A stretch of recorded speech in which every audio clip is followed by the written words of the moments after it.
Okay, Shabbat Shalom, Shabbat Shalom. Uh, Welcome back, Israel, to Hebrew Chosen Elect Sabbath class and reading. Hope everybody's week has been going well, and the Most High has been blessing you in all your endeavors. Um, this week we're going to be picking back up Book of Deuteronomy, chapter 8. Uh, we wasn't on last week due to technical difficulties, but we'll be picking back up from the week before. So we finished out Deuteronomy 7, and this week we'll be picking back up. But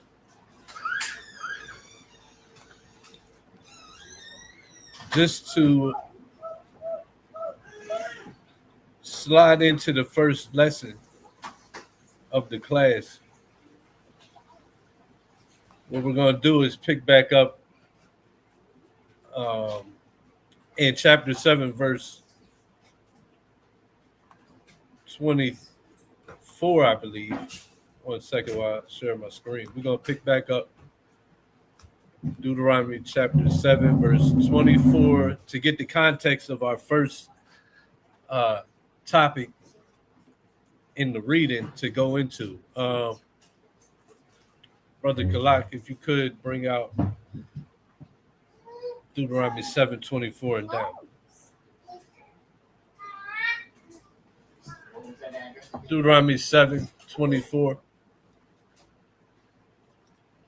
We read it last week, but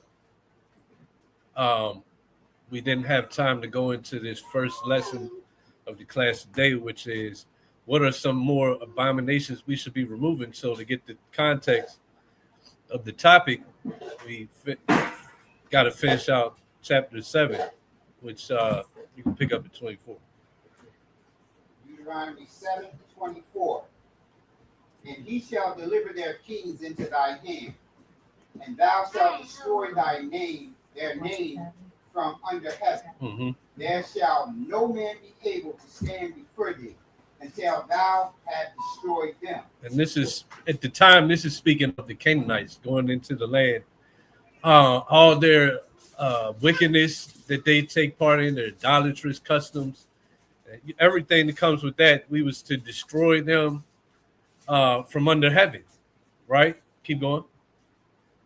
The graven images of their gods shall ye burn with fire. So we wasn't supposed to leave none of their images behind. We were supposed to destroy all the graven images, their little statues to Ceramis or Nimrod or Ashtoreth, Baal, everything that they worship, all their statues, images, we were supposed to burn and destroy. Go ahead. The graven images of their gods shall you burn with fire. Thou shalt not desire the silver or gold that is on them, nor take it until thee, lest thou be snared therein. Mm-hmm. For it is an abomination to the Lord thy power. Right. So even we see gold. Let's burn the image, keep the gold. The gold's got much value. Nah.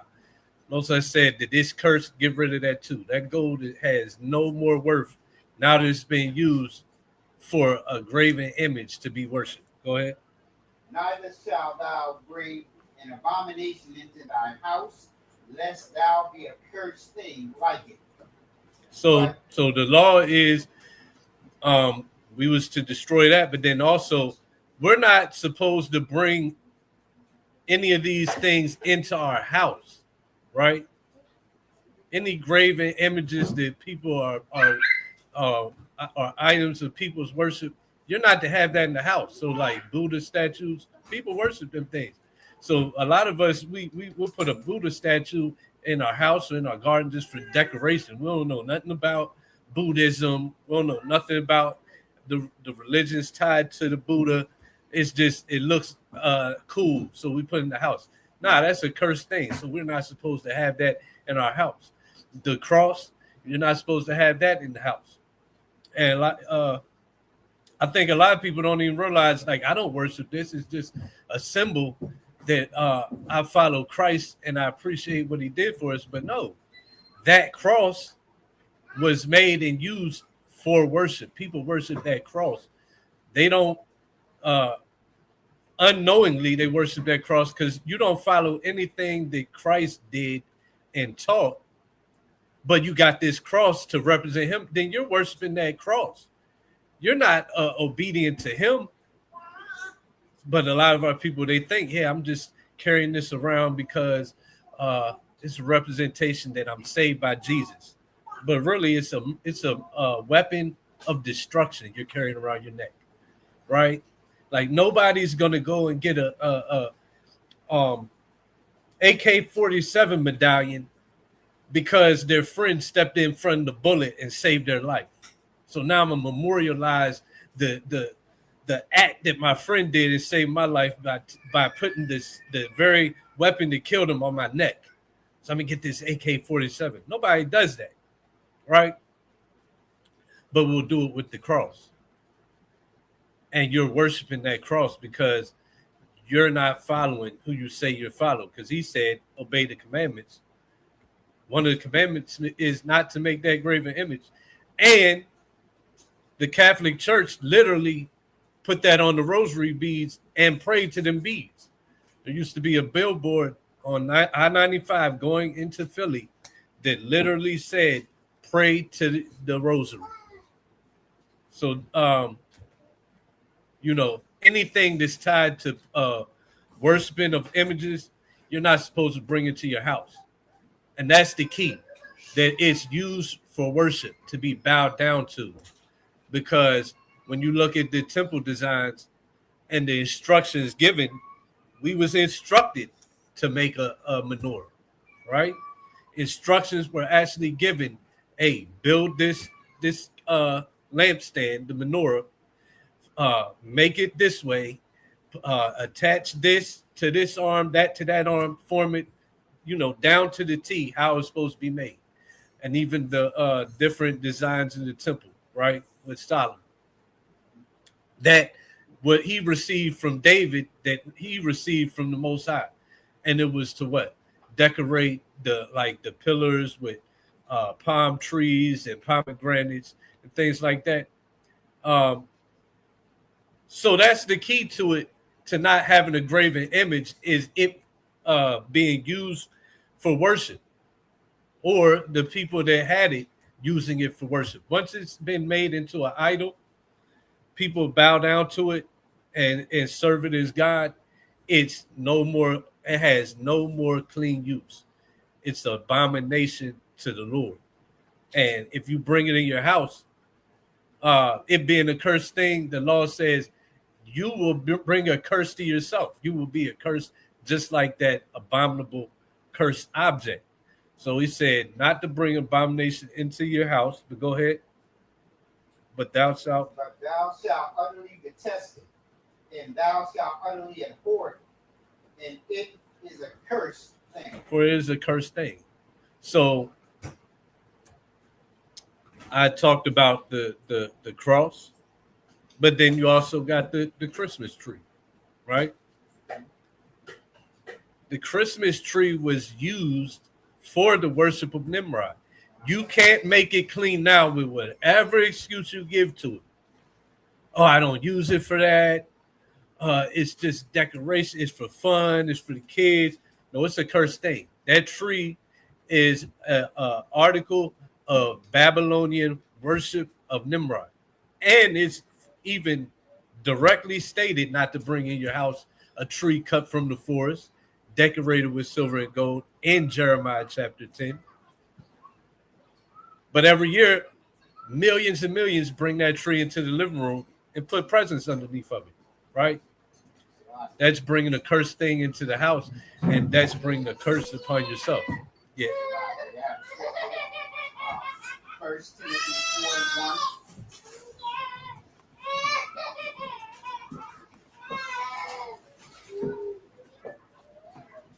First Timothy 4.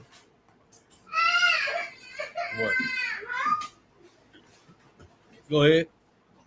Now the Spirit speaketh expressively that in the latter times some shall depart from the faith, giving heed to seducing spirits and doctrines of devils. Uh-huh. And we're talking about these images. These images are just that. These Mhm. are seductive instruments of abomination to seduce you in such a way to lead you away from the righteousness of the Most High. Mm-hmm. That's exactly what they are, seducing spirits, right? And keep reading it though.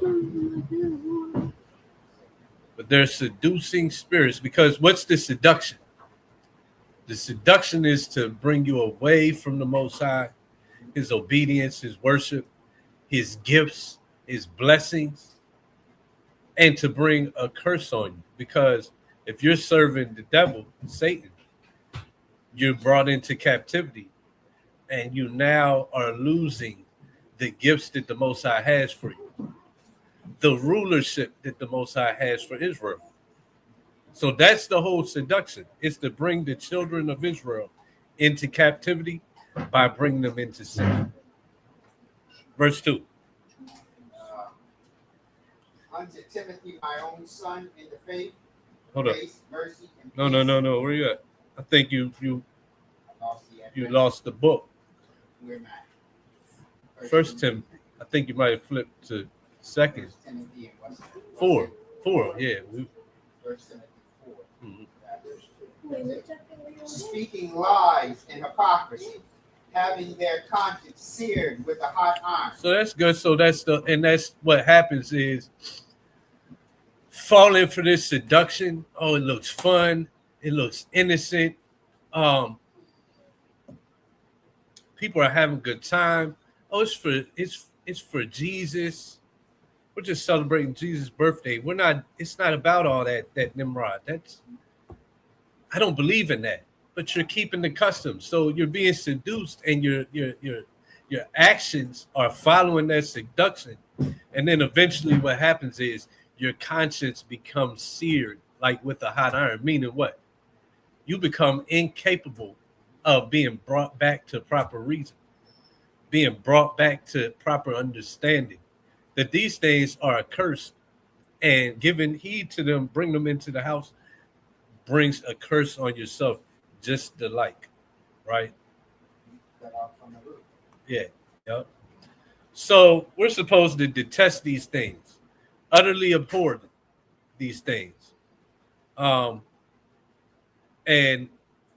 that these idols, these physical objects of worship, that's the easy part, right? That's the easy part. But it says not to bring an abomination into your house. What are some more abominations that we should be removing from our house, from our bodily house of the spirit for the Most High to dwell, right? What are some abominations? Because abomination is an accursed thing to the Lord. Abomination, what's the definition of an abomination?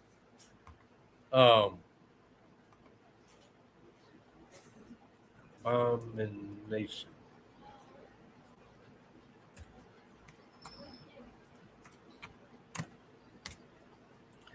So the definition of abomination is something that causes extreme disgust, hatred, or loathing. So if we're to be believers of Christ, Yahweh Shah Mashiach, and followers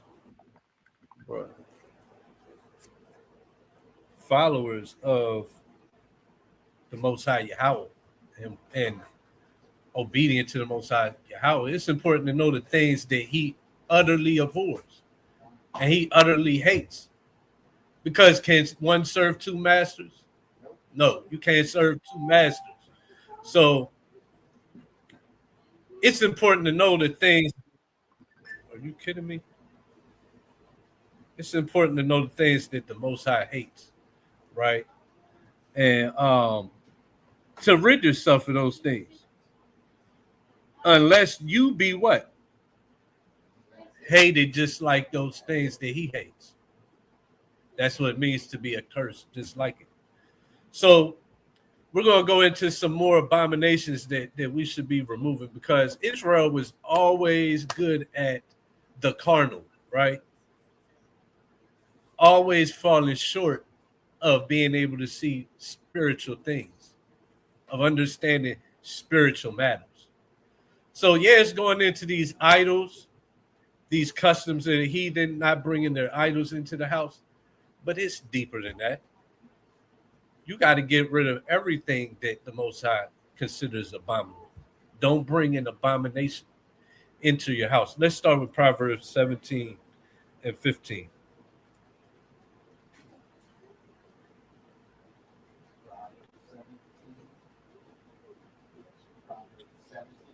Yeah, verse 15.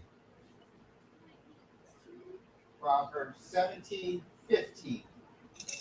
He that justifieth the wicked and he that condemneth the just, even both are an abomination unto the Most High. So first and foremost, this is going into what?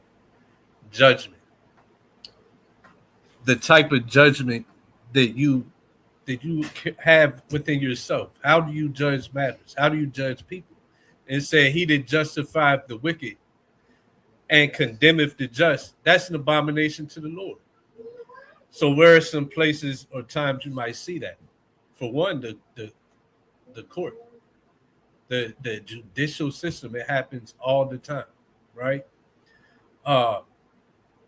Think about how plea deals are offered, or just how the whole system with what type of lawyer you're able to attain. If you're able to get a well established, high value lawyer that costs, I don't know, $10,000 an hour, right? He gonna walk into that courthouse, and guess what? You either walking away free or with a hell of a deal, right? So a year of probation, and I was facing 10 inside. Oh, I'll take that. You go in there with your public defender, though, the same crime, same years being faced. And that public defender, just because he's not as well established, he's not as good of an attorney, and he's not as well paid, he goes in there and comes out, and the deal is 5 years. I was facing 10, but the best I can get is 5. That is the same thing as justifying the wicked and condemning the just, right? What it is unrighteous judgment. And a lot of times you'll have that situation where the guy that can afford the good paying lawyer, he was wicked and guilty as hell. And he gets off or gets like a year of probation because of his the amount of money he has, his position in society. Then the poor man comes before with the public defender and gets that 5 years, but he didn't even commit the crime, or he was overcharged. He committed like a little crime, and just because he's black or brown or whatever, Puerto Rican or Indian, and he gets, kind of like how the Carmelo Anthony thing. If it had been the shoe on the other foot, and it had been the white boy had killed him, he probably would have got off, right? So the poor man comes in and gets the worst punishment, and he was the less guilty out of the two. This happens every day in the courthouses in America, justifying the wicked, condemning the just. So, and the same can go with you, though. Where else can this happen? This can happen with you, with friends, right? You got a friend that you like a little more than the other friend, but you'll condemn the just friend because you don't like him as much. You'll justify the wicked friend because you like him more, right? That's an abomination to the Lord. Oh, somebody let Yaquab in. Let Yaquab in, somebody. We see that with our president. Mm-hmm. 34 count felony. When you're looking at our Department of Justice, it's about everybody in the Department of Justice committing crimes. Right. They get it passed and walk away. Exactly. This is it's sewn in to the fabric of America, justifying the wicked and condemning the just. Right? Because they'll justify the Proud Boys. They'll justify the they'll justify who just marched through DC, the white nationalist group. Patriot something, Patriot Front or whatever. These cats will walk through anywhere, masked up, looking like they in there. Can you? I would have to get them. We'll get them later. They can walk through. Don't worry about it. They can walk through and protest, and everybody just say, "Oh, it's their right. It's their freedom to march and whatever, right?" But then they'll condemn Hebrew Israelites. Oh, y'all are hateful just by teaching the Bible and teaching what it actually says. And because you're protesting, and you're protesting actually what you read in a book that everybody subscribes to, they'll label you hateful. They'll condemn you. But you haven't lynched nobody, right? You haven't burned crosses in front of nobody's yard. So they'll condemn that, but they'll justify the KKK or the Proud Boys or the Patriot Front, right? And what it say happens when you bring the abomination into your house? It's a cursed thing, and you become a curse just like it.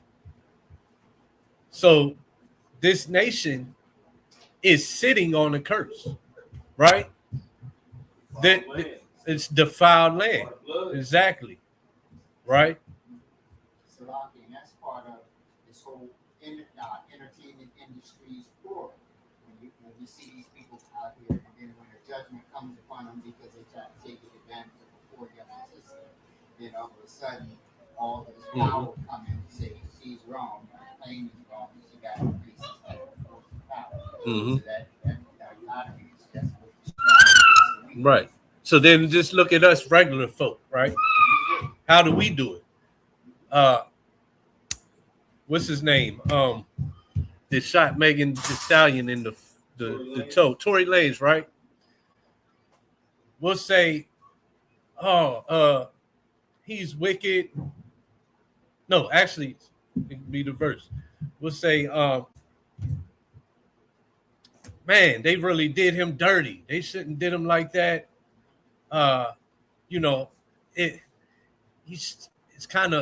It's wicked what he did, but that's my boy, that's my dog. He made good music. But then the nigga down 3 doors down does it to your niece or your daughter or your wife, right? Shoots her in the toe. Oh, you ready to call everybody, you ready to run down on him. You want to get him up out of here. You want him in the dirt. That's an abomination.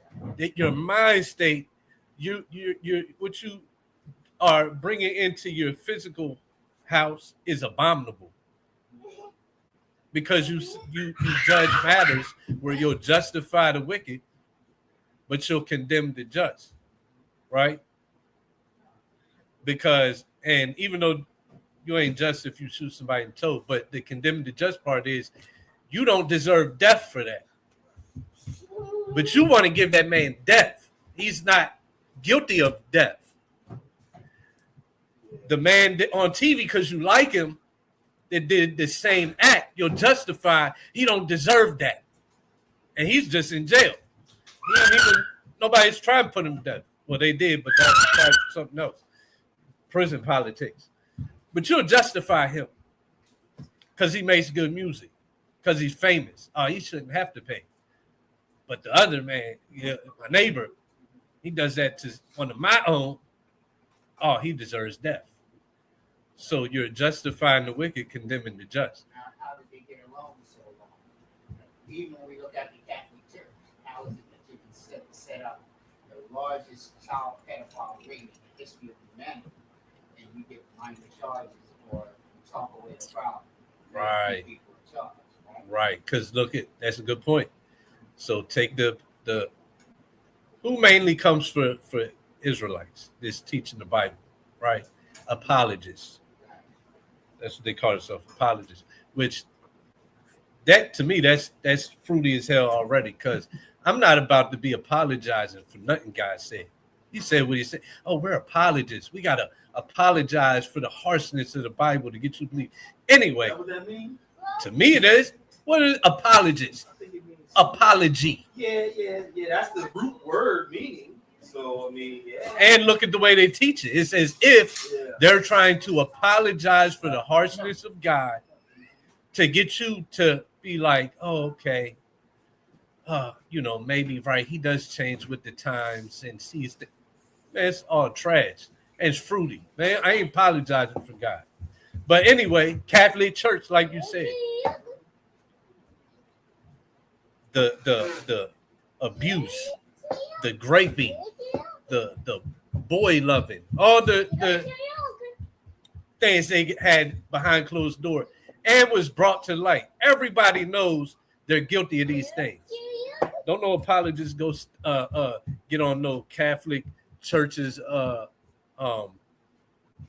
head trying to bring down the Catholic Church doctrine, right? They'll say they do, but they don't. But they got 100 videos trying to cast down the Israelite doctrines and beliefs, right? But one's not guilty of all these abominations. Just teaching something you don't like. The other abomination though, just to fit the narrative. Yeah, they will to fit the narrative. Yeah. But this church that you're not going after, they literally got the abominations that's been brought out. Homosexual acts on children, raping. Yeah. You don't go for that. Man, you a curse just like you a curse thing just like the abominations you bring to your house. That's an abomination. We see that what was going on in the schools and the Catholic Church is what goes on in their everyday reality. And that is probably the reason why they got passed. Because how do you discern about prosecuting child pedophiles when it's part of your daily operation? Mm-hmm. These politicians raping children and all this craziness going on. You can't step to the forefront. Yeah. Knowing you got charges in your back. Mm-hmm. Right. Right. You hang out with these same people. Those are the same people that romance your politicians. Mm-hmm. Kind of. So you have to rid yourself of this type of thinking, right? This type of mind state, because it is an abomination. It's no different than you bringing in a straight up Baal statue, a damn ox that says engraved Baal right underneath of it. It's no different. You're bringing a cursed thing into your house and bringing a curse to yourself. Next one, Proverbs 20 and 10. Proverbs 20 and 10. Divers weight and divers measures, both of them are like an abomination unto your house. So diverse weights, I'm going to show you. So diverse weights, diverse measures, right? Both of them alike or abomination to the Lord. So what does that mean, right? Diverse weights, diverse measures. Marketplace fraud is basic cheating. Exactly. Now it can still be applied in other things, but this is the best example, right? It can be applied in other things as well. So marketplace fraud. In ancient commerce, merchants used physical stones as weights and baskets for measuring grains or precious metals. So you in the market in old time, they would literally have when they would sell things. Well, we still got them. We got them in the produce section, so we still got them. So, but that would be used more in ancient time. Everything would be pretty much be based off measurement for the most part. So,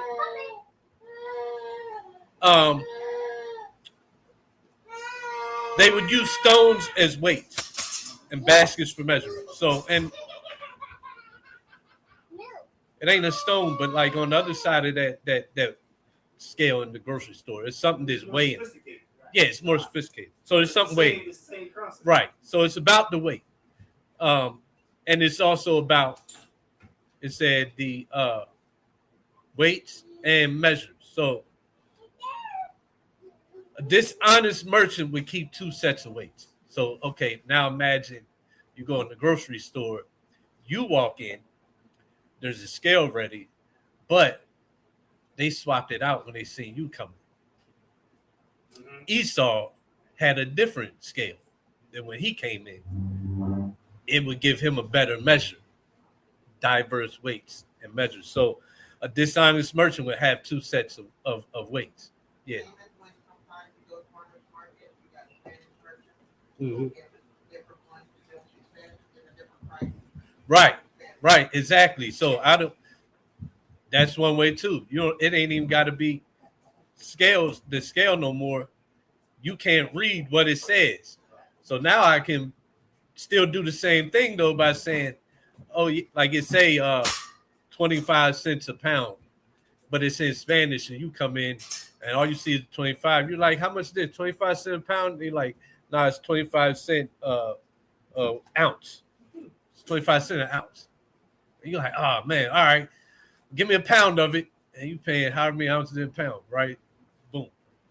That's diverse weights and measures. Also, the scripture tells us that the stranger shall get up very high, and he shall come down very low. Mm-hmm. That's when you get all of these merchandise people that into our communities and come and go buy from BJ's a box of whatever it is, come back into your neighborhood, and take something out of the box and quadruple his account. Like, for instance, like Michael X. Johnson, he gets murdered for selling the leases. But that is how the stores in the neighborhood, their stores, all of them, right. See them shopping there. Now that there though would go into what we just read in the other one. That would go into justifying the wicked, condemning the just, because like just getting wholesale, then selling and make a profit. That's not really diverse weights and measures. That's talking about the judgment. Yeah. Would get doing what they do. Yeah, that's what I'm saying. That would go to the verse we just read. Not really this. That they can do it, and this is how they send their kids to college. You know what? The punishment. That would be an application, right? That would be an application of diverse measures. The punishment then. Yeah. So I'm with you. Also, this is the very practice that the Western world used against Africa to this very day, where they limit them from having access to a global market, Mm-hmm. so that they can come out, they can break this chain of oppression, so that they're subject to European powers and trade. Mm-hmm. Called game. Right. So the and then racist white people got the nerve to say, why is Africa so poor? The Europeans wanted us. Mm-hmm. They keep them poor. Mm-hmm. So they can rob and steal the resources. Right. So that's another curse they got, because the weights and measures they have for different nations, if they're friendly or the same people or not, it changes based off of who you are. They take their raw material manufactured in the West, bring it back over there and sell it 20, 30, 40 fold. Yeah. So that's a high scale of diverse weights and measures. Exactly. And that's the same. Salaki, if I'm just saying one more. It's the same thing when we go in and we talk about student loans, we go into house loans, we go into loans and cars. You got to go to Amalek for all of this right here. And he does this unfair trees where your percentage is high. The penalization for this one payment on your credit card was 7%. Now all of a sudden you're up to 36%. Yeah. And it won't be based off of like your previous history. It'll be based off of what zone you fall in, where you live, because they already got it. They already got the neighborhoods marked out. Like this is where most of these black people live, right? Redlining. So that's diverse weights and measures. So we're going to give a higher interest rate or it's going to be 10 times harder to get approved if you live inside this zone, and it ain't got nothing to do with your history of you paying your debts. Yeah, that's diverse weights and measures, right? So and that's a dishonest merchant, right? That's a deceiver. That's the devil, right? So when buying, they would use a heavier weight on the scale to make the seller's goods look lighter, paying less than they should. When selling, they would use a lighter weight, causing the buyer to pay full price for less merchandise. So it's like you said in the beginning, cheating. That's an abomination. It's an abomination to the Lord, and it's a curse thing. Symbolic meaning double standards. Double standards. That's kind of like what we was just talking about with, oh, you live inside this zone, right? But then outside this zone, we're gonna give you good deals. We're gonna give you bad deals, right? So today the concept extends far beyond trade scales. It represents any double standard, hypocrisy, or unfair system. Examples in daily life include, so now we're going to go into like us regular everyday people dealing with each other, right? Favoritism. So applying different rules or disciplinary actions depend on who the person is.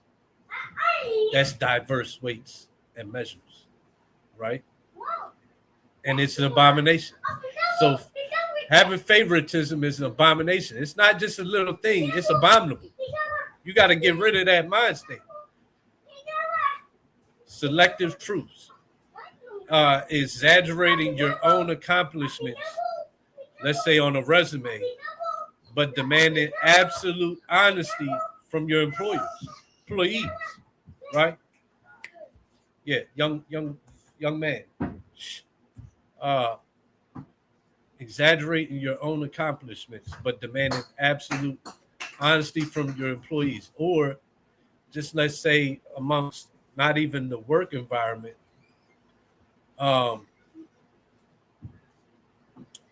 Let's say you're not good at ever showing up on time to events, right? But you'll boast yourself up of how good you are in the group or the camp or the school, how great you are, how much you do, but you're never on time. But you require everybody else to be on time, right? And you demand standards to be met that you ain't keeping yourself. Hypocrisy, right? That's an abomination. Criticize others' flaws that you excuse in yourself. It's abomination. It's a curse. So when we got these things within ourselves and refuse to get rid of it, to weed it out, we are what? Setting ourselves up for a curse. Okay? And that goes with the law. It said, bring not an abomination into your house. So Proverbs 12:22. Proverbs 12:22. Lying lips are an abomination unto your house, but they that deal truthfully are his delight. So, no lying. That's simple and plain. We don't really got to go. We don't got to explain that one. It's the ninth commandment. Thou shalt not bear false witness. That does mean thou shalt not lie. I mean, some people, I've heard different teachers or whatever get confused. This is just talking about when you're called in to judge, whatever. When you speak something, you're bearing witness or something. Like when you get up in the morning and you tell your partner, your wife or your husband or your kids or anybody, you get on the phone and you're like, yeah, it's nice outside. You're bearing witness to the weather that's outside. And if you said it was cloudy and it's nice as hell, that would be false witness. It'd be lying. Lying is an abomination. If you got a habit of lying, you're bringing a curse to yourself. So remove it. Proverbs 16:5. Proverbs 16:5. Everyone that is proud in heart is an abomination to the Lord. Though hand join in hand, he shall not be unpunished. So being prideful, having pride, nobody can tell you nothing. Or you just think you're so much better than everybody the world owes you. That pride is an abomination to the Lord, right? And will bring a curse to your house. Sirach 27:30. Sirach 27:30. Malice and wrath, even these abominations, and the sinful man shall have them both. So malice and wrath is abomination to the Lord. So you have to remove that malicious spirit, that wrathful spirit, right? You always got to get payback. You always looking to destroy anybody and anything that's disagreeable to you, what you believe. That's an abomination to the Lord. And we're not to bring that into our house. A lot of Israelites and Christians alike are stuck with this spirit, right? You see both, and Muslims, everybody that's spiritual, quote unquote. There's a lot of so-called spiritual blacks and Hispanics, Native American Indians are very malicious and wrathful. Still, even after coming into the light, so-called coming into the truth, got to remove these things. Got to put that away. Proverbs 3:31-33. Proverbs 3:31-33. 31. Envy thou not the oppressor, and choose none of his ways. For the forward is the abomination to the Lord. So the froward is an abomination to the Lord. So what does it mean to be froward? Definition: perverse. That is turning from with aversion or reluctance. Watch this, not willing to yield or comply with what is required. Unyielding, ungovernable, refractory, disobedient, peevish. Example, as a froward child, right? So you can't be instructed. You're always adverse, right? Ungovernable. Can't nobody tell me nothing. And especially what? The Bible. That's froward. God says don't eat pork. Don't eat anything without fins and scales. Don't eat anything that doesn't chew the cud, part the hook, right? But now it tastes so good. My pastor said that God made it clean in Acts chapter 10. Christ said, what goes in your mouth doesn't defile you. What comes out. That's froward mind state. The Lord, the Father said not to do it, and his Son said not to do it. Contrary to these brothers and sisters' misunderstanding, right? Or just regardless, in your household, your husband tells you something, you're disobedient, you never want to be told nothing. Kids don't never want to be told nothing. Are ungovernable, never want to comply with the requirements that their parents or the authority of the house is put out. That's froward, and that's an abomination to the Lord. Remember, rebellion is as the sin of witchcraft, right? So this is when you hold on to these mind states in these ways, you're holding on to things that are abominable to the Lord, and you're holding on to a curse. Go ahead. When you read earlier, you said that their hearts would be seared with the hot iron, talking about being cut off from the root of righteousness.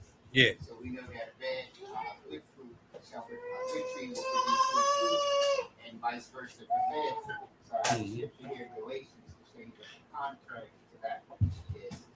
But the fruit of Galatians 5:22 to show you the controversy with the scripture, the definition.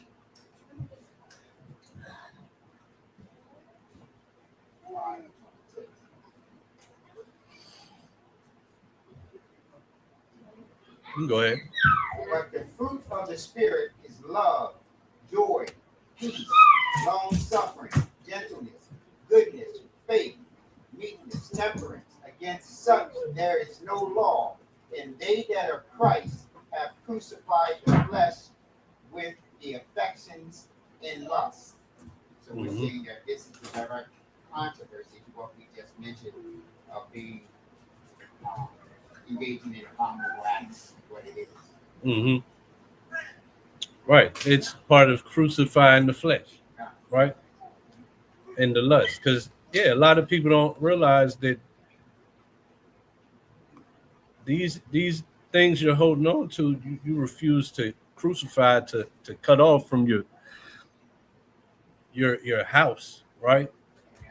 The direct controversy. Yeah, exactly. So froward is abomination of the Lord. Keep reading. Rest of verse 32. For the froward is an abomination to Yahweh. But Go ahead. But his secret is with the righteous. The curse of the Lord is in the house of the wicked. But he blesseth in the habitation of the just. So it says it right there once again. It says, the curse of the Lord is in the house of the wicked. That goes hand in hand with Deuteronomy 7 and 27. The last verse we read, they said not to bring an abomination into your house. So it goes well beyond just physical items of idolatry and worship, right? Even like this verse right here lets you know that these other different characteristics that are abominable, that brings that same curse into your house, right? Even before we go ahead to chapter 8, even Wisdom of Solomon chapter 14, that goes into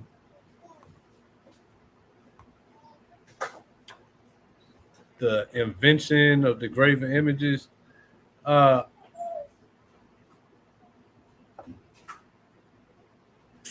Just showing it goes beyond just that physical thing, like a Buddha statue or a Baal statue, or the cross and the white Jesus pictures. The fruits that come off of these idolatrous customs are abominable too. And like them acts that we just read about, those are fruits of idolatry. So pick up at Wisdom of Solomon 14.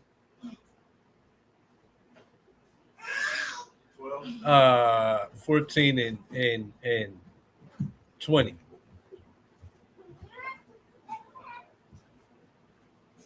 14 and 20? Yeah. Got it. And so the multitude, allured by the grace of the work, took him now for a god, which a little before was but honor. And this was an occasion to deceive the world. For men serving either calamity or tyranny did ascribe unto stones and stocks the incommunicable name. Keep going. Yeah.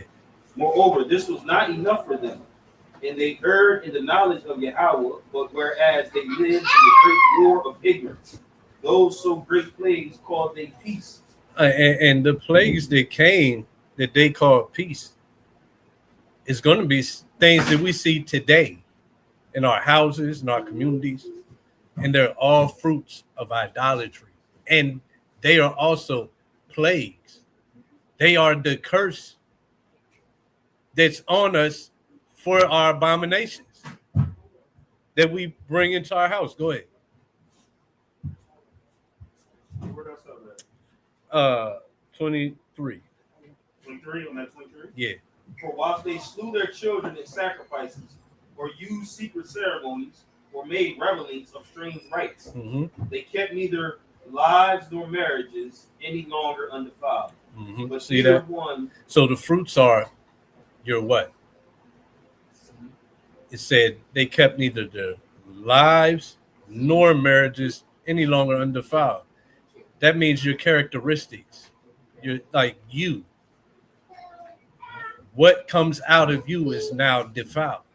It's going to show it. Go ahead.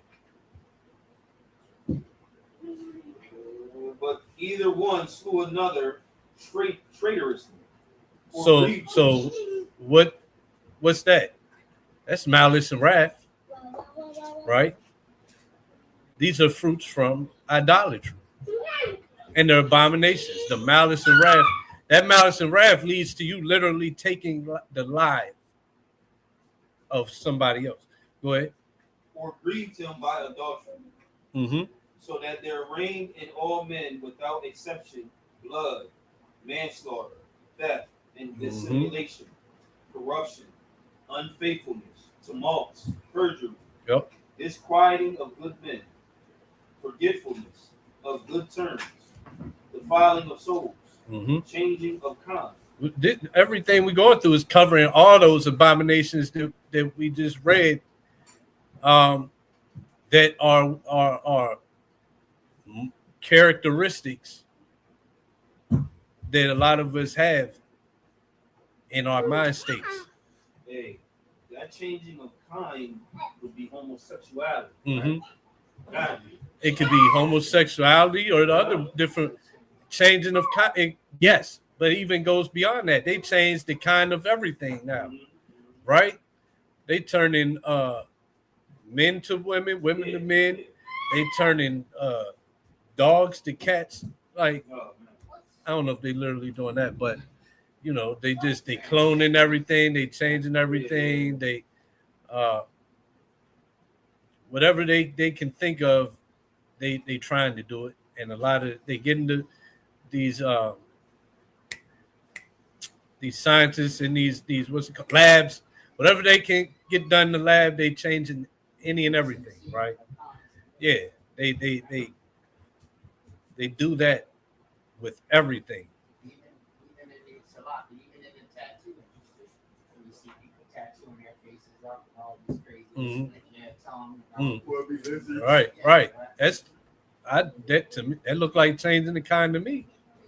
Cats putting like cutting the tongue in half and putting stuff in under the skin so they got horns. Yeah. Maybe making their teeth like vampires. Yeah, exactly. They shaving their teeth. Yup. All these things. They're fruits of idol worship. Go ahead. Being brought forth from the seer conscience. Yeah, it's from a seer conscience because idolatry doesn't require from you. That idol that doesn't breathe or think or move, it don't require nothing from you. It doesn't even require your proper worship of it. You know, you read up, I think in either not this book, I think Bell and the Dragon, but either way, you can disrespect the idol. Nothing happened to you. You can't disrespect God, the living God, and nothing happened to you. Right? Oh, it's 100% accountability. Look at us. Yeah, exactly. Right. So these are fruits from idolatry because there is no requirement. Go ahead. That's why they go into idolatry. Because they, Mhm. they don't want to be accountable. Exactly. I have freedom Yes. worshiping a rock. But you really don't, because these are plagues and you're calling it peace. Oh, my life is in peace. Somebody's getting shot every day outside. Uh, to- Toxic relationships are spilling into the streets. I got to wake up to that, walk outside my door and see niggas clothes and games getting thrown out the window or windows bashed. Like, these are plagues, but people see that as his peace just because maybe I'm not going through what they're going through. Go ahead, keep going. Disorder in marriages, adultery, and shameless uncleanness. For the worshiping of idols not to be named is the beginning, the cause and the end of all evil. Mm-hmm. For either they are mad when they be married, or prophesy lies, or live unjustly, or else lightly forswear themselves. Mm-hmm. So that's like live unjustly, justifying the wicked, condemning the just, diverse weights and measures. All that's covered in these things. Go ahead. For insomuch as their trust is in idols, which have no life, though they swear falsely, yet they look not to be hurt. Howbeit, for both causes shall they be justly punished. Mm-hmm. Both because they thought not well of Yahweh, giving heed unto idols, and also unjustly swore in deceit, despising holiness. Right. So, and holiness. So we just went through disquieting the good men, that all of it's the wrath, the anger mouths, lying lips, forgetfulness of good turns, froward, right? Disorder in marriages, all these things. They're all abominations, right? And that's why like raising up children it takes correction. It says spirit rise spoil the child, because what's it the what's it say about the child's mind is constantly wicked. How that would go?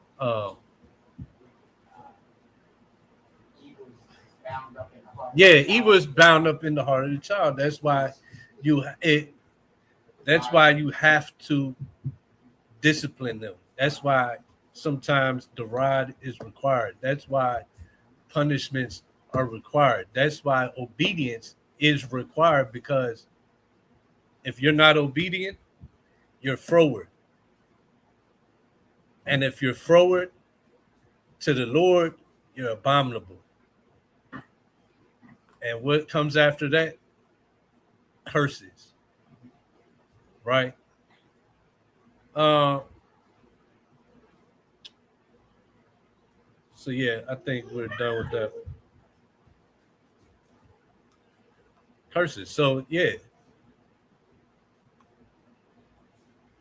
you have to rid yourself of all these things, and then that's the only way to receive, like Proverbs 3:33 said, blessed is the habitation of the just. Obedience, right?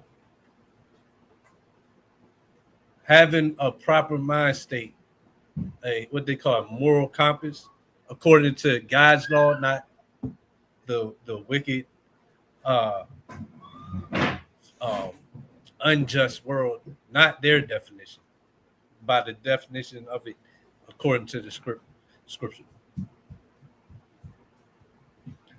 So yeah, let's move on from that. Deuteronomy chapter 8, verse 1. Deuteronomy 8:1.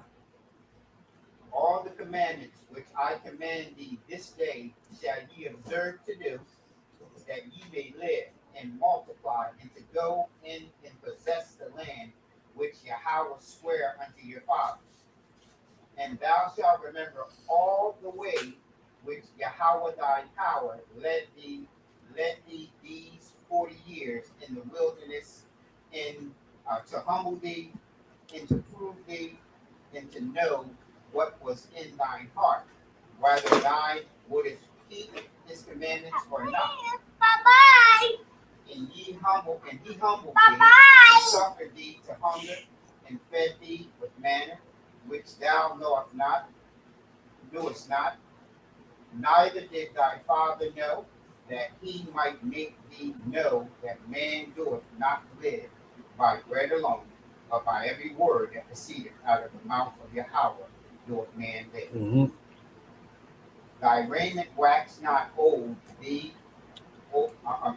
thy raiment wax not old upon thee, neither did thy foot swell these 40 years. Thou shalt also consider in thine heart that as a man chaseth his son, so Yahweh thy power chaseth thee. Mm-hmm. Therefore thou shalt keep the commandments of Yahweh thy power to walk in his ways. Hold up. Verse 5 again. Verse 5. Uh-huh. Verse 5. Thou shalt also consider in thy heart that as a man chaseth his son, so Yahweh thy power chaseth thee. So who's he chasing? Israel. Well, His sons. So Yahweh chastens his sons, and for what? The purpose to correct and build back up and build a nation that's holy and above all people. Right? So that's why you know who Israel is by who's getting chastened and who's not. Because go to 2 Ezra 3.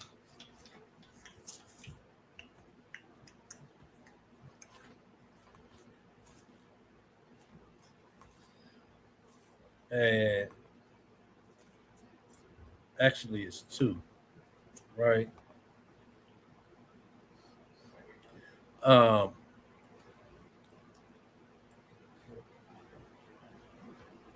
He said,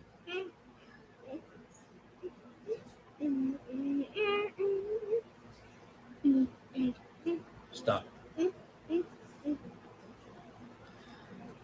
It's a long chapter.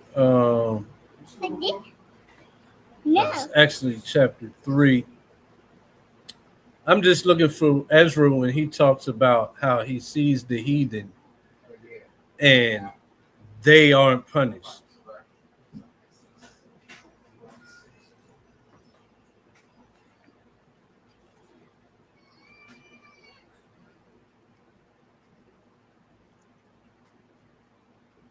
It's not 2. I think it's 3.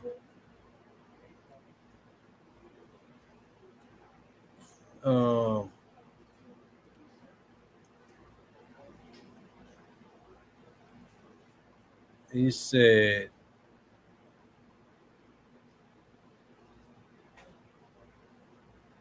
I know what scripture you're talking about. I don't know where it's at. he said, I know I'm close to it because 29 says, for when I came. Oh, here we go. Yeah. I'm at it. It's just a verse down. So 3 started 26.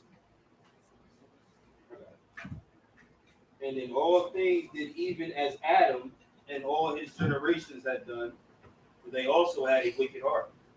And so thou gavest thy city over into the hands of thine enemies. Mm-hmm. That's talking about Zion, Jerusalem. Go ahead. Were their deeds then any better that inhabit Babylon, that they should therefore have the dominion over Zion? Mm-hmm. For when I came thither and had seen impieties without number, then my soul saw many evildoers in this 30th year, so that my heart failed me. Yep. Go ahead. For I have seen how thou sufferest them sinning. Sufferest means what? Let them. Exactly. So Ezra is saying, I see how you let the heathen, they've been just as abominable, right? just as wicked. They live wickedly in sin, but they've been allowed. Go ahead. And a spared wicked doer. And they've been spared. Go ahead. And haste destroyed thy people. And haste preserved thine enemies. And haste not signified it. You see that? So he's letting us know that Israel has been punished. The enemies, the other nations, even though they just as wicked and wickeder, they have been preserved though. So why is that? Because back to Deuteronomy, verse 5, the Lord chastens his son. The Lord chastens Israel. Not a bastard. Because, and I believe, let's keep reading down in that. No, where's that? It says,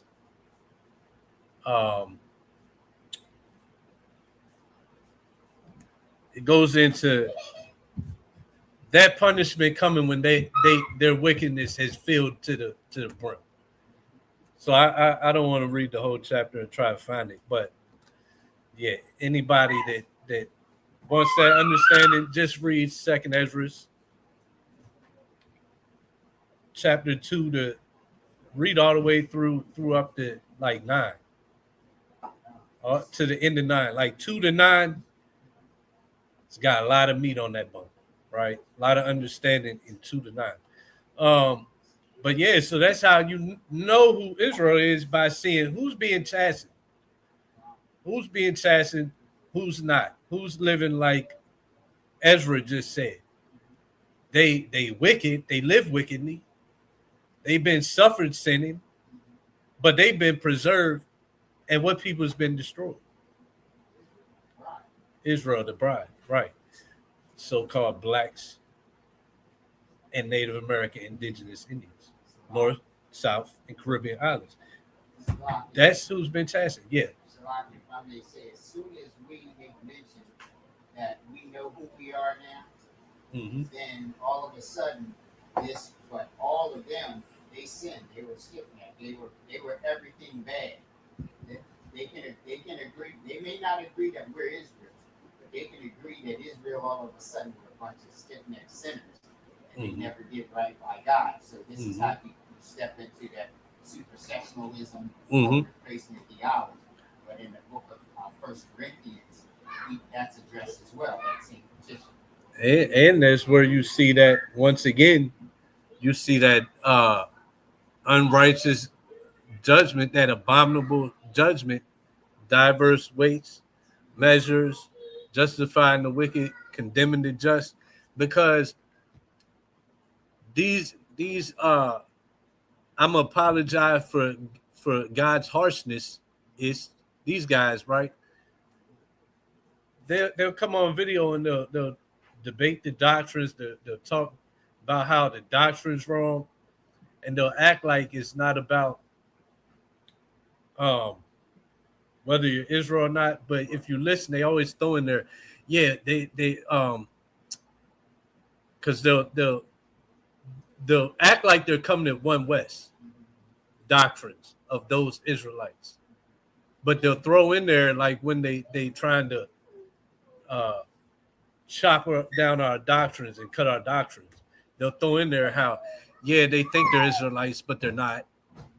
They're not. So who is though? Once again, you don't go after the Catholic Church, who's proven to be grapers, boy lovers, and all manner of filth and wickedness, right? There's other people that claim to be Israelites, that claim to be Jews, but you're afraid to go after them. Why you don't go and say they claim to be Jews, but they're not? Because who's being chastened? Somebody is the Jews, and somebody is the Israelites. And if you're gonna say that these people, y'all not, well, prove that. And then also make the people that you're not bothering, make them prove it. Where's that even playing field at?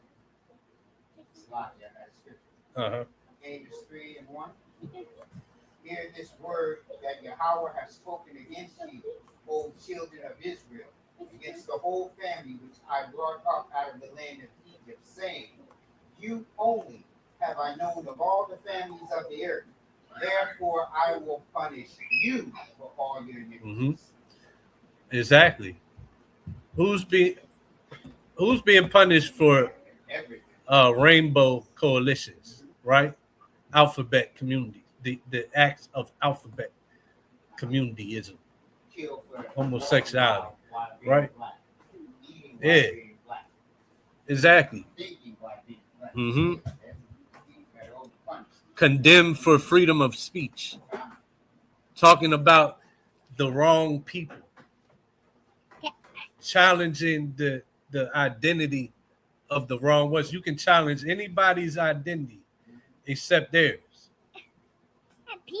So you accept their identity just because they say so, without any biblical proof or carnal worldly proof. They don't got any documents proving, yeah, I descend from this man, that man, and going all the way down. See, we're actually from Israel, sons of David or anybody else. You don't have that, and it's not required. But when it comes to us, it's just, oh, they think that, but they're not. But who can show proof? Who can back it biblically? Because that's where the documentation of Israel is in the Bible. Right? But it's just justify the wicked, condemn the just. Because these cats is over there praying the walls. They over there, they got the biggest alphabet parade festival in the world. Ezra said, wow, I see your sons destroyed. I see the enemies, they're prospering. They are preserved. So everybody in the earth today is walking in wickedness, but who's being chastised? The Bible says it's the son that's chastised. His son is chastised, right? And you only have I known. Therefore, like you just brought out, I will punish you for your iniquity. So when we reading through the laws of God, and we seeing everybody in the world, every nation is the majority breaking the laws of God. But most of these nations are preserved. That means they ain't the sons. I mean, it's just, it is what it is. It is what's written. And the Most High's perpetual judgment on his bride Israel is his way of showing grace and pleasure for his second coming. Mm-hmm. Yeah, because exactly, because watch this. I was reading it earlier today. This is another one.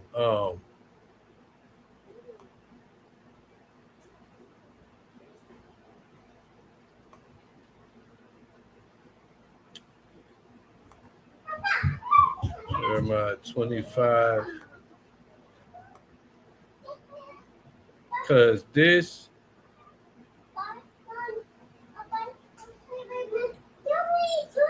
start from one. Because I was reading this earlier, and this is another one where they always try to say, like, the teachings we have, they try to say we don't understand the Bible, we don't read right. Like, that was talking about then. Like, when we talk about where it goes into us being saved from, like, Babylon, the different nations, they like, oh, that was then. That's already been fulfilled. Well, here's one that hasn't been fulfilled, but it's going into the reign of Babylon and captivity of Babylon. This verse goes into how all the nations will drink of the cup. That hasn't happened yet, but it's going into Nebuchadnezzar's reign, though. So obviously, it's mainly speaking about this time instead of that time. So get Jeremiah 25 and 1.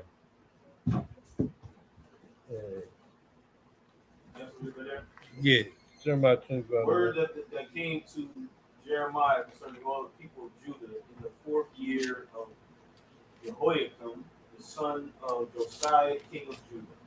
That was the 1st year of Nebuchadnezzar, king of Babylon, the which Jeremiah the prophet spake unto all the people of Judah and to all the inhabitants of Jerusalem, saying, from the 13th year of Josiah, the son of Ammon, king of Judah, even unto this day, that is the 23rd year, the word of Yahweh ain't come unto me, and I have spoken unto you, rising early and speaking, but ye have not hearkened. And the Most High has sent unto you all his servants, the prophets, rising early in them, but ye have not hearkened, nor inclined your ear to hear. Mm-hmm. Go ahead. I ain't got my. Yeah. They said, turn ye again now, everyone from his evil way, and from the evil of your doings, and dwell in the land that the Most High had given unto you and to your fathers forever and ever. Mm-hmm. And go not after other gods to serve them and to worship them, and provoke me not to anger with the works of your hands, and I will do you no hurt. Yet ye have not hearkened unto me, saith the Most High, that ye might provoke me to anger with the works of your hands to your own hurt. Therefore, thus saith Yahweh of hosts, because ye have not heard my words, behold, I will send and take all the families of the north, saith the Most High, and Nebuchadnezzar, the king of Babylon, my servant, and I will bring them against this land, and against the inhabitants of thereof, and against all these nations round about, and will utterly destroy them, and make them an astonishment, and an hissing, and perpetual desolation. Moreover, I will take from them the voice of mirth, the voice of gladness, the voice of the bridegroom, and the voice of the bride, the sound of the milestones, and the light of the candle. And this whole land shall be a desolation and an astonishment. And these nations shall serve the king of Babylon 70 years. Mm. And it shall come to pass, when 70 years are accomplished, that I will punish the king of Babylon and that nation, saith Yahweh, for their iniquity, and the land of the Chaldeans, and will make it for perpetual desolation. And I will bring upon that land all my words which I have pronounced against it, even all that is written in this book, which Jeremiah had prophesied against all the nations. For many nations and great kings shall serve themselves of them also. So, and that's talking about who? That's talking about Israel. That's going into how what nation have not played a part in the desolation of Israel, right? So all the nations, go ahead. And I will recompense them according to their deeds and according to the works of their own hands. So all the nations will eventually come into judgment and get that desolation that we just read, that they're preserved, but Israel is destroyed. So eventually that's what it leads up to. Once their wickedness is reached to the field, all the nations being destroyed by the Lord for what they did to Israel. Keep going.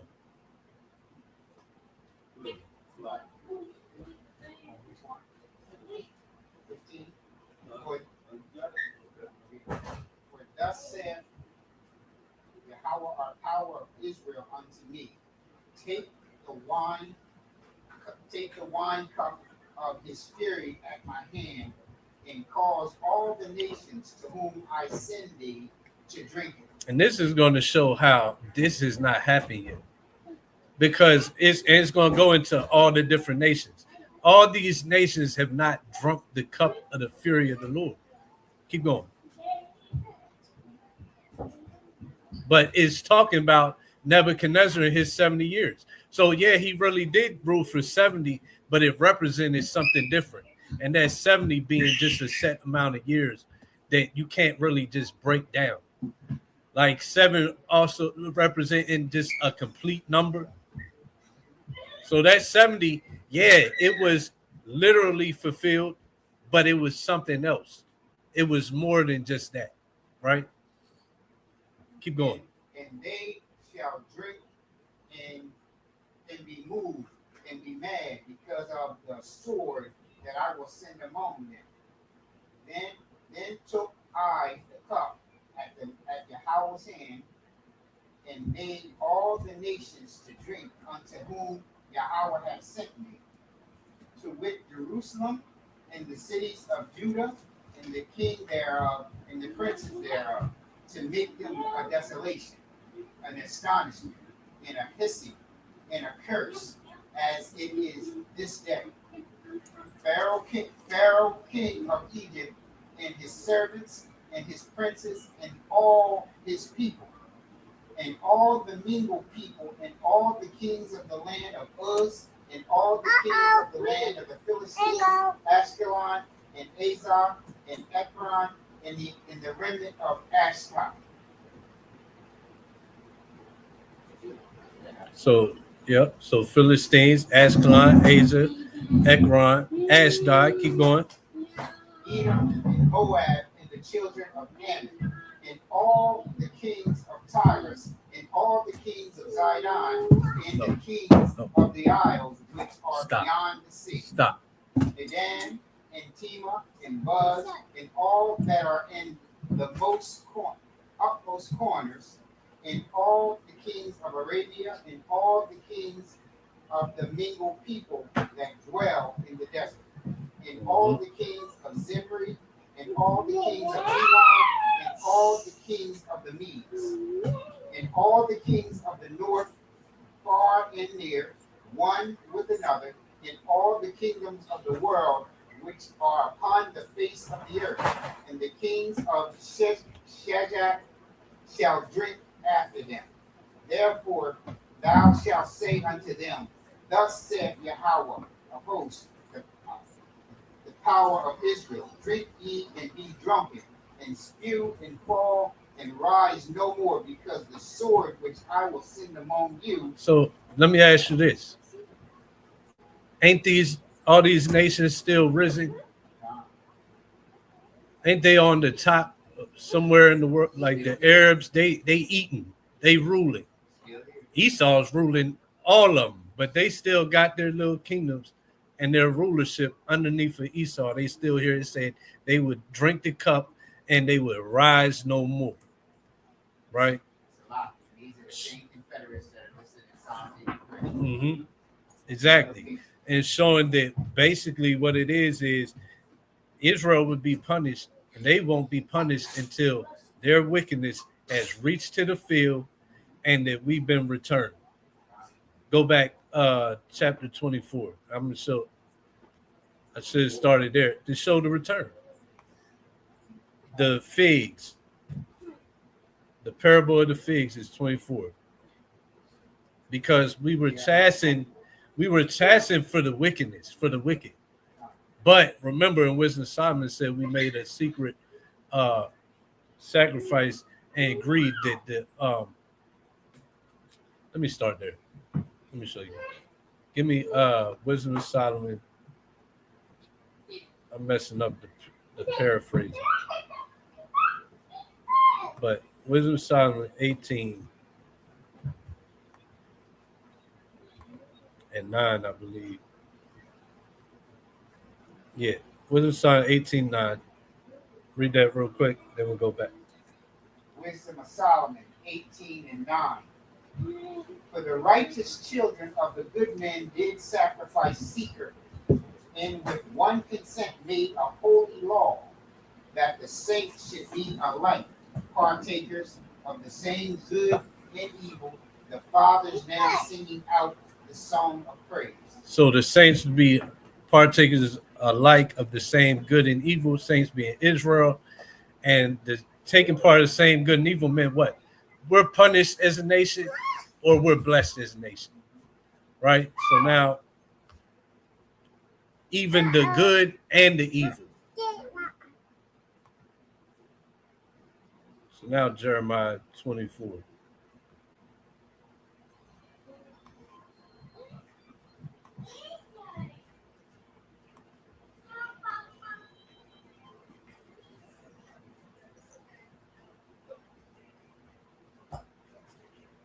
Jeremiah 24 and 1.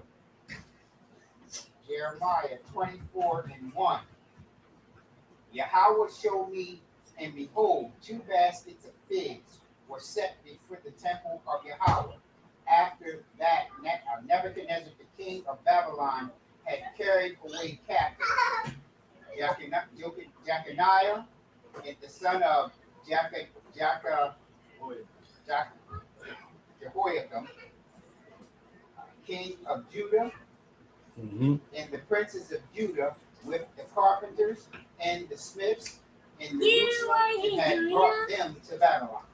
One basket had very good figs, even like the figs that are the first ripe, and the other basket had very naughty figs. So this is talking about the captivity. So in the captivity brought to Babylon, there was good figs and bad figs. Go ahead. And the other basket had very naughty figs, which could not be eaten. They were so bad. Then said Yahweh unto me, What seest thou, Jeremiah? And I said, Figs.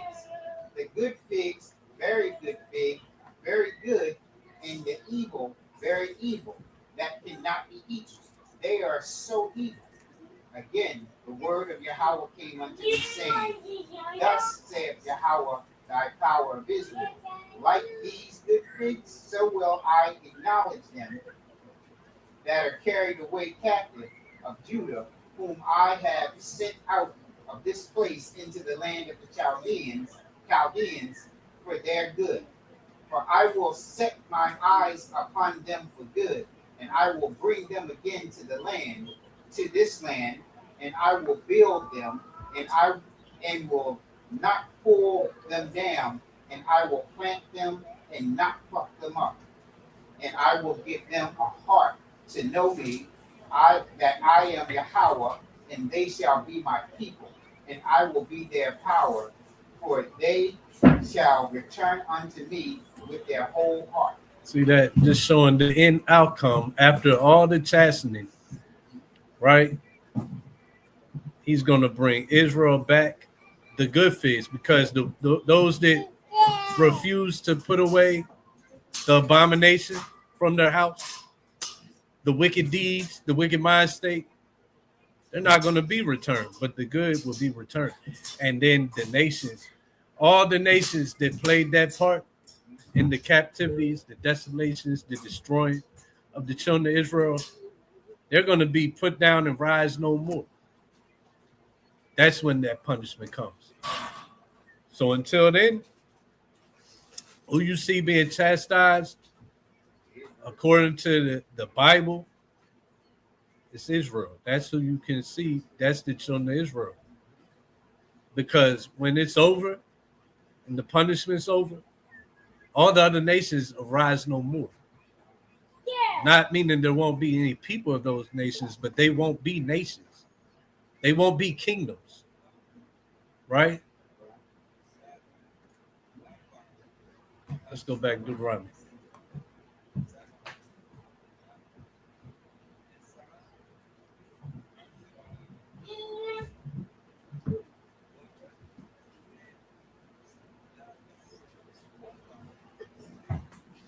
Stop. You read 5, now verse 6.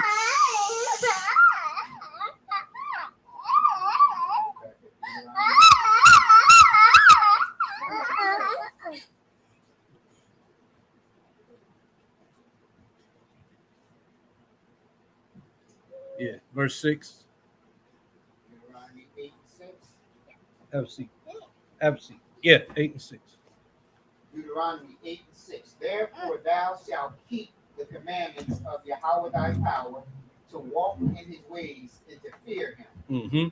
For Yahweh thy power bringeth thee into a good land, a land brooks of water and fountains and depths that spring out of the valley and hills. the land of wheat and barley and vines and fig trees and pomegranates, a land of oil, olives, and honey, a land wherein thou shalt eat bread without scarcity. Thou shalt not lack anything in it. A land whose stones of iron, and out of whose fields may dig grass. When thou hast eaten and art full, when thou shalt bless Yahweh thy power, the good of the land which he hath given thee, beware that thou forget not Yahweh thy power, and not keep his commandments and his judgments and his statutes, which I command thee this day. Lest when thou hast eaten and art full, and hast built goodly houses and dwelt therein, and when thy herds and thy flocks multiply, and thy silver and thy gold is multiplied, and all thou hast multiplied, then thy heart shall be lifted up, and thou forget Yahweh thy power, which brought thee out of the land of Egypt, from the house of bondage, who led thee through the great terrible wilderness, wherein were fiery serpents and scorpions and droughts, where there were no water, who brought thee forth water out of the rock of flint, who fed thee in the wilderness with manna, which said thy father knew not, that he might humble thee, and that he might prove thee to do thee good at that latter end. And thou shalt say in thine heart, my power and my might of my mind, my hands have gotten me this wealth. But thou shalt remember Yahweh thy power, for it is he that giveth thee power to get wealth, that he may establish his covenant with thee, which he sware unto thy fathers, as it is this day. And it shall be for where does the strangers play in that comment?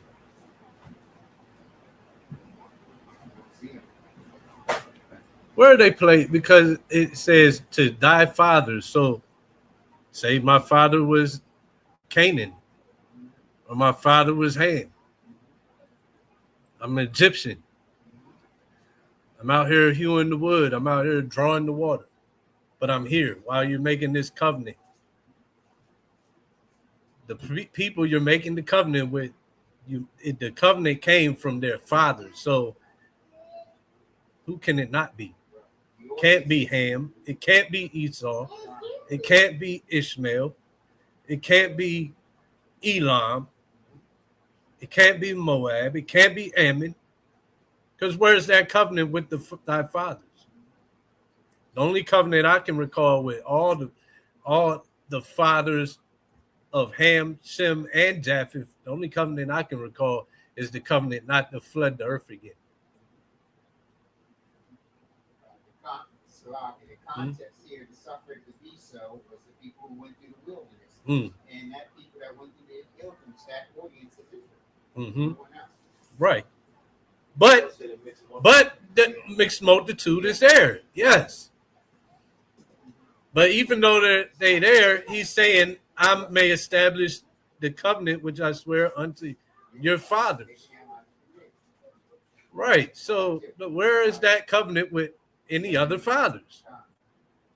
It's non-existent unless we talk about the earth not being flooded again. And yeah, he's been keeping that one too.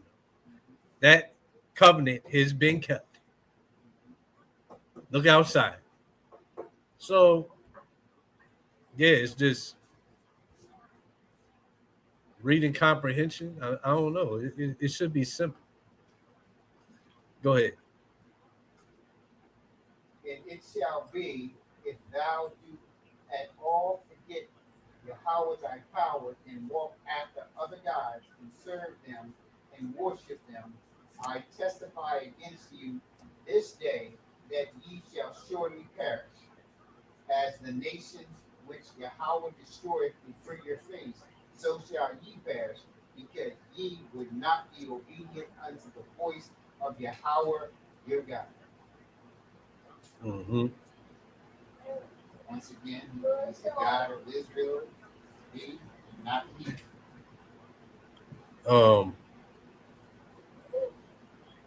Yeah, because it said as the nations, which we already went into. They still have a destroying to come.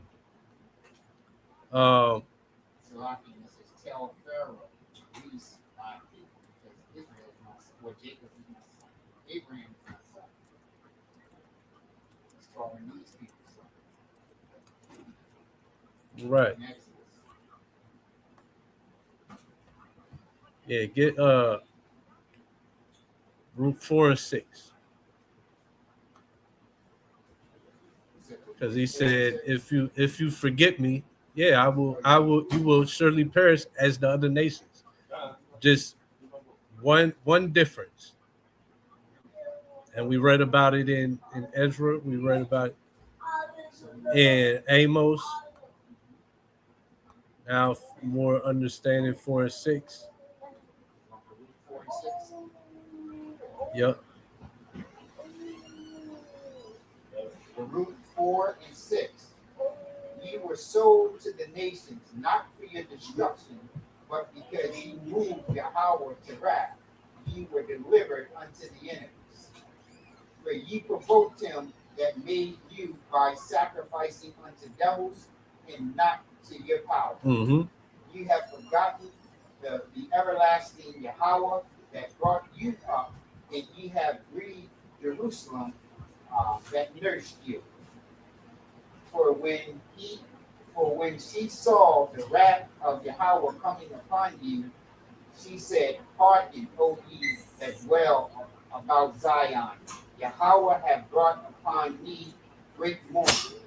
For I saw captivity of my sons and daughters, which the everlasting brought upon them. With joy did I nourish them, but sent them away with weeping and mourning.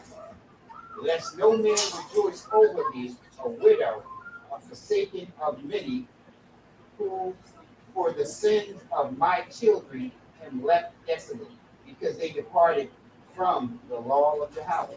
Mm-hmm. They knew not his statutes, nor walked in the ways of his commandments, nor trod in the path of his discipline and his righteousness. Let them that dwell about Zion come, and remember ye the captivity of my sons and daughters, which the everlasting have brought upon them. For he hath brought a nation upon them from far, a shameless nation, of a strange language, whom neither reverence the old man nor pity the child. These have carried away the dear beloved children of the widow, and left her that was alone, desolate, without daughters. But what can I help you? For he that brought these plagues upon you will deliver you from the hands of your enemies. Go your way, O my children, go your way, for I am left desolate. I have put off the clothing of peace, and put upon me the sackcloth of my prayer. I will cry unto the everlasting in my days. Be of good cheer, O my children. Cry unto Yahweh, and he will deliver you from the powers in the hand of thy enemies. Mm-hmm. For my hope is in the everlasting, that he will save you, and joy is come unto me from the Holy One. Because of the mercy which shall soon come unto you from everlasting our Savior. From the everlasting our Savior. So the salvation is for who? The salvation for Israel. The chastening is on Israel. Then the salvation will come when the other nations are destroyed. The salvation for Israel. Keep going.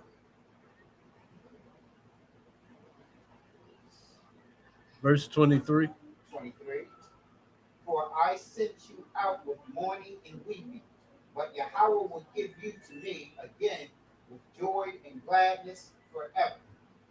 Like as now the neighbors of Zion have seen your captivity, so shall they see shortly your salvation from our. Wait a minute. So the nations, so all the nations, they seen Israel's captivity.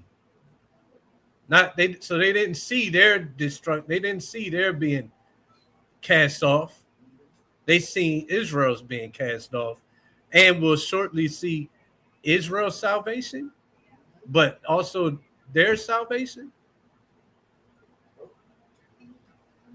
Go ahead, keep going. So shall they see shortly your salvation from your power, which shall come upon you with great glory and brightness of the everlasting. My children suffer patiently the wrath that is come upon you from Yahweh, for thy enemies have persecuted thee. But shortly thou shalt see his destruction and shalt tread upon his neck. So how is the enemy saved with your salvation? Keep going. But this is the purpose of, this is the difference. Israel, you will surely perish if you forget me, but not for your destruction, for your chastening and correction. But then in the end, there's a savior that will come for you when everybody else finally gets their punishment. Wow, it's amazing. Keep going. My delicate ones are going rough ways and were taken away as a flock caught of the enemies. Be of good comfort, O my children, and cry unto Yahweh, for ye shall be remembered of him that brought these things upon you. There's no promise anywhere else of anybody else being remembered. These are the scriptures we need to start asking for. Where's the promises of being remembered? Where's the threats of being cast off and then promised to be remembered? Where do we find that at? In the biblical text, right? Keep going. For as it was your mind to go astray from Yahweh, so being returned, seek him 10 times more. For he that hath brought these plagues upon you shall bring you everlasting joy with your salvation. So to be saved, to have salvation, you have to have went through particular plagues being brought upon you. Like that's one of the problems that, like, they just can't understand. Salvation isn't just whatever you make up in your head, right? That just was some Edomite made up and started a theology school to teach it, and got together with all the heads of the Edomites and decided this is religion. This is what God is teaching, and you're going to teach. Salvation ain't just made up however some nation feels. Yeah. So in the context of what we're reading now is the dispersion and the gathering. Mm-hmm. Those who have been dispersed and those that are promised to be gathered. Mm-hmm. Out the other nations. Mm-hmm. Keep going. Take a good heart, O Jerusalem, for he that gave thee that name will comfort thee. Miserable are they that afflicted thee, and rejoice at thy fall. Miserable are the cities which thy children serve. Miserable is she that received thy sons. For as she rejoiced at thy ruins, and was glad of thy fall, so shall she be grieved for her own desolation. So regardless of people still of these nations still making it through destruction, what puts them now on level with the team with all the promises, right? No, we're so your nation and you're part of this doing well. It's on top because of the destruction of Israel. When your nation finally is destroyed, and and just because you lived through the destruction, now you get to be in rulership with the new ruling nation. Where does that happen at? When does that when does that ever happen in history? Right? Like I like the show Marco Polo because all the other nations that Genghis Khan didn't conquer, he allowed them to be in his kingdom, but they were in servitude to him. So yeah, not everybody was out in the field. Some people, even some of his servants were over the money. Some of his servants was in the army. Some of his servants was uh, training up people to fight. It's just different offices, but they were all still servants, even though he didn't destroy them with their people. The Bible doesn't say that either, that it would be anything different, right? And when it's talking about salvation, it's talking about the salvation of a people. We can argue all day about who that people is, but the text says that people. That's who would be cast off and need salvation and would be saved. And just because people that still remain and aren't put to death and destroyed when their nation is destroyed, that doesn't put them equal with now the nation that's coming in replacing them being Israel. That's not biblical, and it hasn't happened in your carnal reality and history. It hasn't happened with any kingdom. Mm-hmm. I have a definition for you: social stratification. What you explain? Social stratification. Let me pull it.